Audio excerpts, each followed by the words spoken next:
Виз. Тиктокер, шортер и главный фанат Аристотеля нашего века. Он стал успешным благодаря вертикальным видео с разоблачением майнкрафт-блогеров, ворующих идеи для видео, но и с обзором новостей об игре. Как и у всех других персонажей, о которых я делал видео, у него было все просто идеально.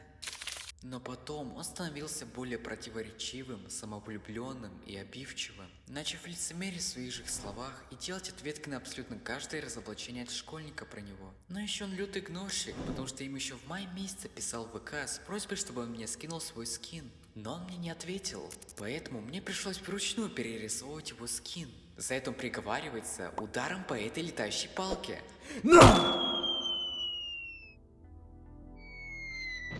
И всем привет, с вами Лолок. И сегодня мы поговорим о шортере, который своим желанием выставить себя самым крутым, в итоге потерял ту самую известность, за которую его так любили. Ну а также посмотрим, что у него сейчас происходит в жизни. Будет очень интересно, так как я нашел настолько эксклюзивную инфу про Виза, что я могу некоторых удивить. Надеюсь, вам ролик понравится. Приятного просмотра.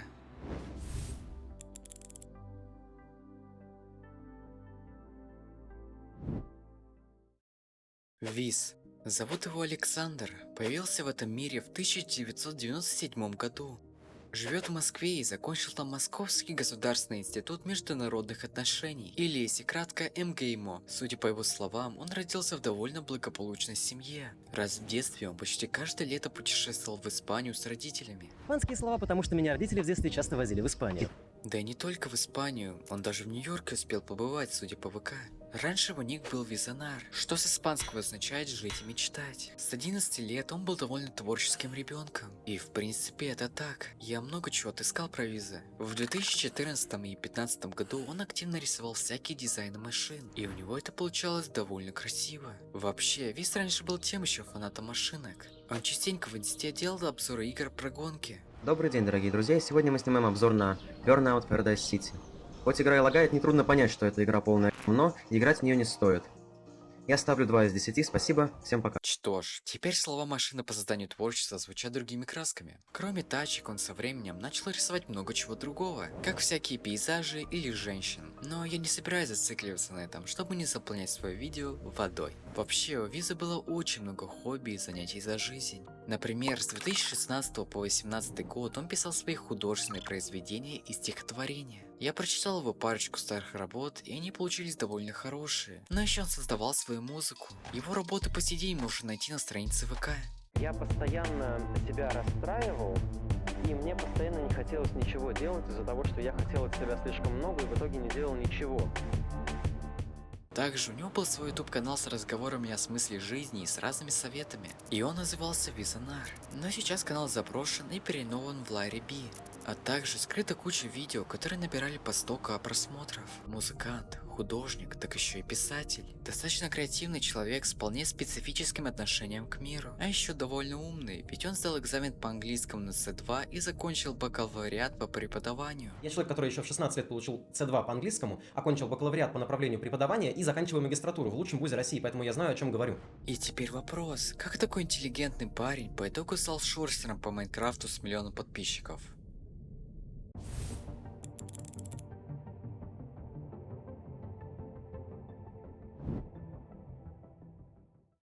У нашего Визанара цель в жизни — это во всех сферах выразить свое творчество, и Майнкрафт не стал исключением. Первое упоминание игры произошло в Инстаграме 16 октября 2016 года, когда он публиковал туда свою постройку. Кстати, он это все строил исключительно на телефоне, потому что смартфон всегда был у него в руках, и поэтому он мог в любое время построить все что угодно. И потом он начал все чаще публиковать свои постройки. Для него Майнкрафт — это способ выразить свое архитектурное творчество, поэтому Виз был очень сильным любителем строить.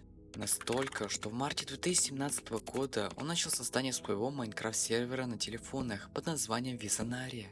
А 13 апреля уже произошло открытие. Это был строительный сервер, где каждый мог что-то построить за игровую валюту и выразить свое творчество. На своем сервере он учил игроков красиво строить в Майнкрафте. А также он публиковал на ютубе туториалы по постройкам, снятые на этом сервере, но сейчас все эти ролики скрыты. Сервер хорошо развивался и в него часто добавляли что-то новое. Казалось бы, что могло пойти не так?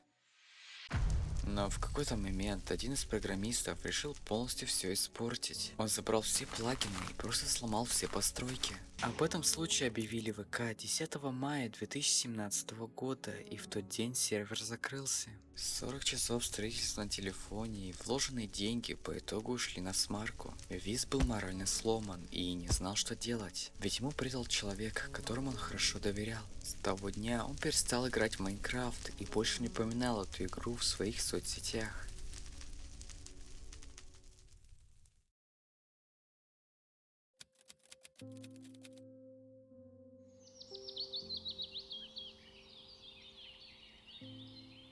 Спустя год Виз уже решает вспомнить о Майнкрафте, и 7 апреля он публикует скриншот с одной из построек, сделанных на том сервере, с надписью, что он возвращается к строительству построек. Однако до 2019 года особых постов о майне не было, но позже он рассказал, что создает свой текстур-пак, скрины того, как он должен был выглядеть прямо на вашем экране. С 19 по 20 год он рассказывает о том, какие жесткие проблемы у него были в жизни. Он пережил расставание, потерю близких и так далее. Больше полугода в моей жизни был довольно сложный период. Но он закончился, и я нашел правильные ответы. И я понял, что хочу поделиться ими с миром, потому что кому-то они могут помочь еще больше, чем мне. После пройденного у него появляется мотивация более открыто выражать свое творчество. Он понял, что все это время стоял на месте и готов дать миру многое. И все последующие годы я учился, брал на себя огромные проекты, придумывал дизайны, истории. И теперь, спустя все это время, я понял, что хочу поделиться этим с миром. И у меня нет сомнений в том, что это только начало пути. С этого момента создается его ТикТок.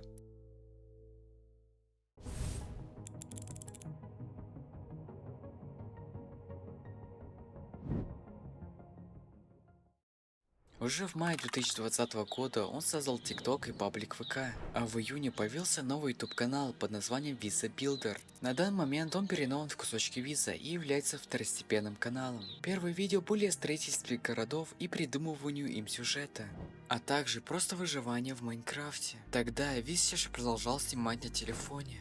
Он даже начал приглашать подписчиков в свой мир, чтобы вместе поиграть и что-то построить. То есть уже формально возрождалась Визонария. Виз начал получать первую известность. Второе видео вообще на данный момент собрало 1 000 000 просмотров. Однако из-за этого появились первые хейтеры, на которых Виз реагировал довольно резко в своем паблике. Он сделал пост про одного рандомного комментатора с дефолтным ником и аватаркой, который писал, что Виз всего лишь скачал мод для карты. И на этого школьника он выделил для поста целых 80 слов. Ну ладно, это только начинающий тиктокер, это же ведь простительно для него. В будущем он по-любому будет меньше реагировать на подобное, так ведь?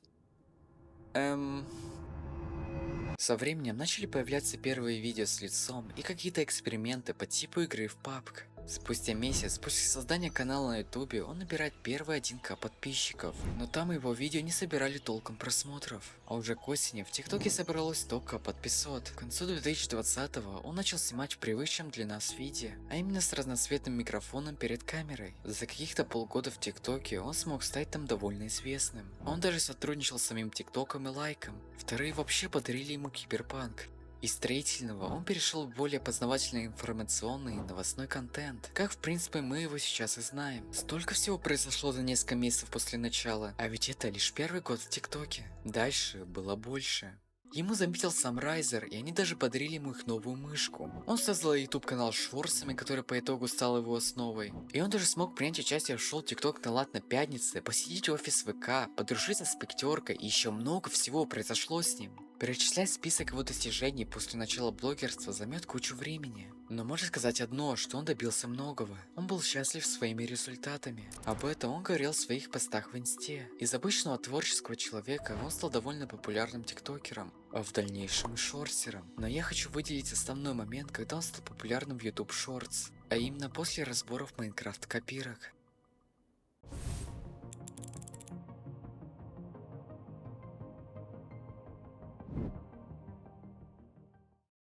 26 апреля 2022 года Виз делает видео о блогере Дарти, который копировал ролики точь-в-точь из зарубежных майнкрафтеров. Дарти собирает миллионы просмотров и зарабатывает деньги на воровстве чужого труда. И теперь наконец-то пора восстановить справедливость. Данное разоблачение на сегодняшний день собрало 12 миллионов просмотров.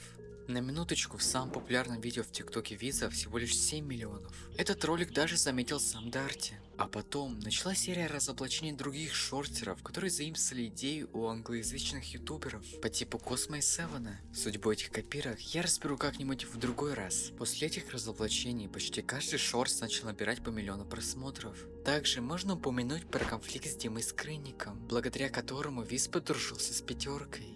Дима Скрынник в своем разоблачении на меня сказал то, что я потому что я дружу с Визом, вот, а я не дружил с Визом. Ну, я такой, типа, ну тогда, раз Дима Скрынник сказал, захожу на страничку Виза, нажимаю «Добавить в друзья», и он меня добавил в друзья, и у нас получилась прекрасная переписка, вот. Тот самый конфликт я уже разбирал в ролике «Как потерял все Дима Скрынник». Буду доволен, если вы тоже посмотрите его. Опять же, у него было все просто идеально, но уже к 2023 году начало идти что-то не так.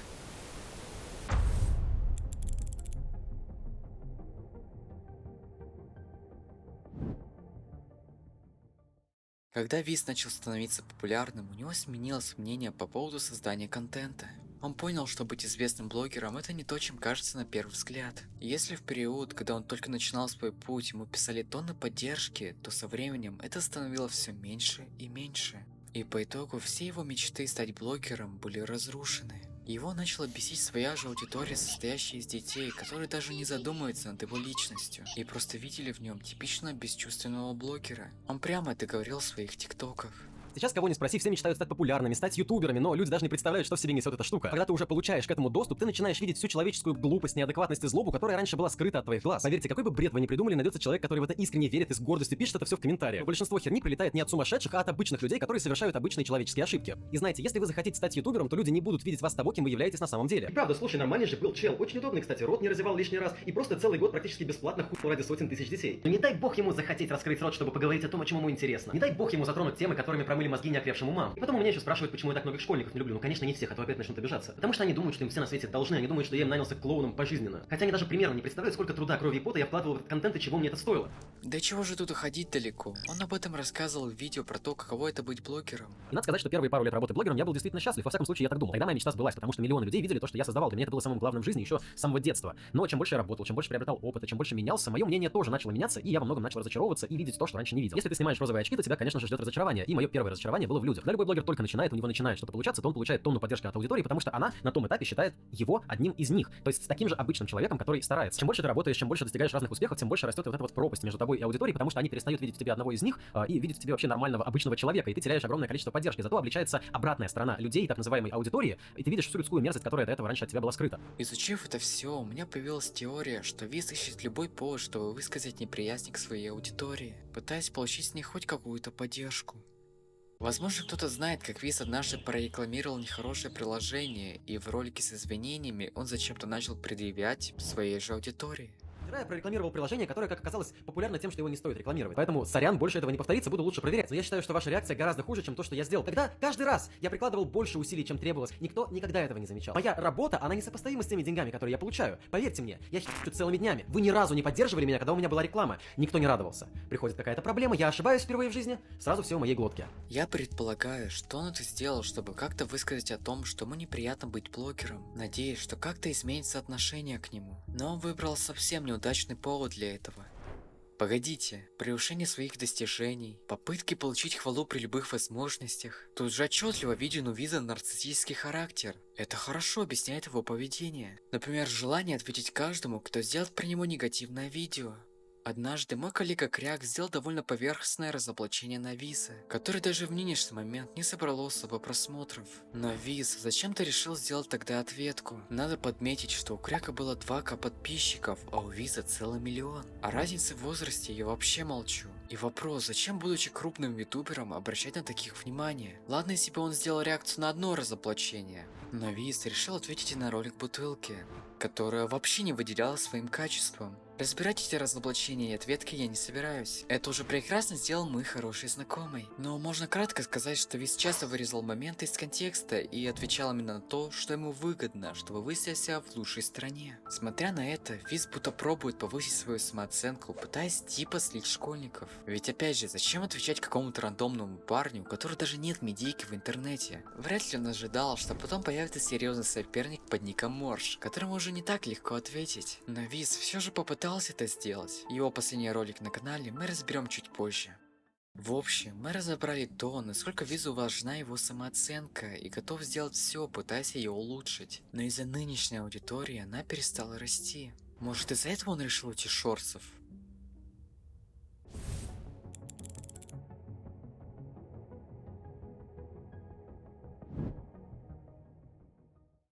За последний год у Виза критически упали просмотры в шортсах. Если 2 года назад они собирали по миллиону, то сейчас они едва набирают по 500 тысяч. Поэтому Виз выпускает видео об уходе шортс контента. Он рассказал, что еще 2 года назад он выгорел с того, чем он занимается, про то, что в его жизни происходил пиздец и прочие вещи. Впервые я понял, что мне нужно уходить еще 1,5 года назад, и тогда моя популярность, можно сказать, была на пике, мои просмотры были на пике, а вот жизнь моя была на самом дне. Тогда мне пришлось разорвать отношения с девушкой, которые длились где-то 2 года. Я погряз во вредных привычках, я вел просто отвратительный образ жизни, и все это сопровождалось жуткой депрессией. Пока на камеру я шутил и рассказывал новости, сам себя ощущал как грустный клоун из того анекдота.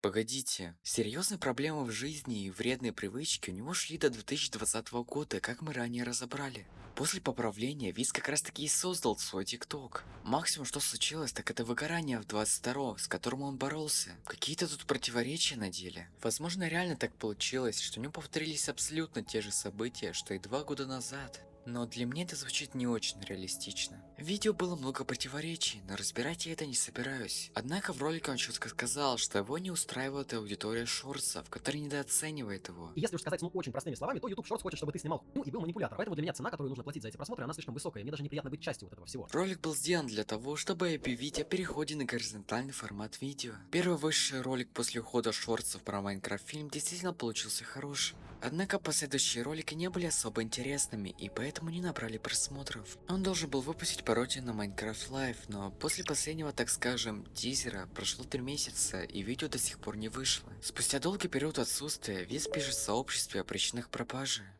Во-первых, у него на данный момент сильные проблемы со здоровьем, из-за которых он не может продолжить делать контент. А во-вторых, он говорит о том, что хочет закончить свою карьеру блогерства. Спустя 4 года для него это стало лишь пережитой главой в его жизни, и он хочет идти дальше. Человек после плохого прошлого начал свою деятельность в интернете, чтобы более открыто выражать свое творчество. Но со временем он стал в этом настолько успешным, что теперь это стало его работой, которая начала приносить ему дискомфорт. Довольно интересная история личности получается. Однако не так давно Виз выпускает ответку на тот самый видос Моржа. Прошло 3 месяца с этого ролика, и конфликт уже давно потерял актуальность. Да и Морж даже успел уйти с Ютуба. Но Виз все равно выкладывает ответку. Чтобы не затягивать видео, я коротко попытаюсь разобрать ролик Виза. Я даже для этого не буду делать отдельную главу. На первый взгляд видно, что Виз сильно постарался над внешним дизайном. Однако сам сценарий составлен не идеально. Во-первых, Виз придирается к тому, что можно называть свои ролики не разоблачением. Поэтому давайте посмотрим его разоблачение, которое на самом деле типа не разоблачение, чтобы не докопались, а если докопаются, то у него есть отговорки, и узнаем, что за ним стоит на самом деле. И я скажу, что Морж тут прав, ведь его ролик, как говорится, полностью поверхностная информация. Там не рассказывается что-то абсолютно секретное, что убило бы твою карьеру. Я лично с Моржом обсуждал тему того, что наше видео ошибочно считают разоблачением, из-за чего появляется хейт от фанатов, про которых мы делаем видео. Виз часто отвечает на то, о чем Морж даже не говорил. Например, Морж говорит, что Виз любитель рассказывать, какой он творчески уникальный, тем самым подмечая его ЧСВшность. Это такой типаж людей, что на каждом углу орет о том, какие они творцы. Это такие уникальные снежинки, которые много о себе думают. Виз зачем-то начинает говорить, что Морж тоже любит орать, и показывая его пародию на Фиксая. Да, так громко орал, что за 4 года об этом моя аудитория даже не узнала. Но зря он это упомянул, потому что кто на самом деле орал, так это он сам. И причем делал это целых 7 минут. Думали, я один делаю пародии? Нет, вот вам ролик Моржа с пародией на Фиксая. Ты же превращает его на нападение? Он может превратить дерево? Это просто невероятно, ребят, смотрите! У Моржа были абсолютно другие претензии. Видимо, Виз в буквальном смысле воспринял слово «кричать». Так еще несколько секунд назад он сам говорил о том, что Морж искажает его слова. Так, например, сейчас, чтобы показать, что он искажает любые фразы ради своих целей. Также Виз придирается к прошлому Моржа, например, подмечая его старые треки. На его канале можно найти рэп, которым он до сих пор гордится, и тут довольно неудобная ситуация. Знаете, что-то бывает настолько плохо, что даже становится хорошо, как, например... А тут просто плохо. Эй, Слада, Слада, в Питере блокада, ничего ему не надо. Во-первых, с чего Виз взял, что Морж этим гордится? Он мне прямо говорил, что кринжует со своих старых работ. А во-вторых, эти треки выложены еще в 2021 году, когда Морж даже не вел серьезный YouTube. Это прекрасно видно по видео, которые выходили в тот период. Морж начал работать активно над каналом после ухода Дюши в армию. Он-то тебя не трогал за твое прошлое. Зачем ты тогда придираешься к нему? Вся ответка состоит из бесконтекстных ответов, придирок к прошлому моржа и лишь совсем немного Виз нормально отвечает. Наверное, он ебать старался этот ролик сделать. Но я, честно, я его не выдержу, ебать. Я просто, я за 7 минут не получил вообще никакой конкретики. Только то, что до него доебались не по фактам, а еще то, что может жрет говно. Все, это ж пи***ц, блядь, кто-то делает ответки. Особенно отвечает человеку, у которого уже нет медийки, блядь. Я честно, я это просто, я не выдержу, блядь. Виз мог сделать нормальную ответку, но по итогу обосрался. Да и вообще отвечать моржу уже не было смысла, так как он ушел с ютуба. В результате Виз получил больше хейта от ролика, чем похвалы. А в своем телеграме он сказал, что окончательно уходит с формата Майнкрафта. Что будет дальше, неизвестно. Но можно подтвердить, что 4-летняя история блогера-шортера подходит к концу. Давайте под конец подведем итоги.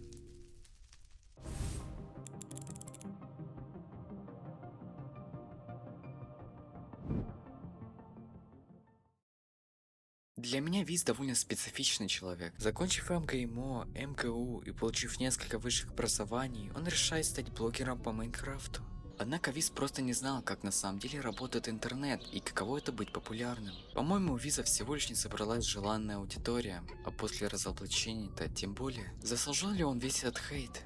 Я думаю, нет. Что-то серьезного он не сделал. Максим слишком самовлюбленно вел себя в интернете. Если бы он не начал отвечать каждому разоблачителю, то ситуация могла сложиться получше. У меня нет личной агрессии к Визу. Для меня человек просто особенный и прошлую часть жизни прожил в другом, более культурном окружении. Майнкрафт — это лишь пережитый этап в его насыщенной жизни. И прямо сейчас он готов идти дальше.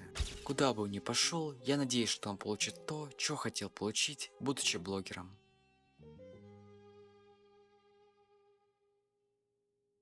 История получше. Короче, у меня большой член.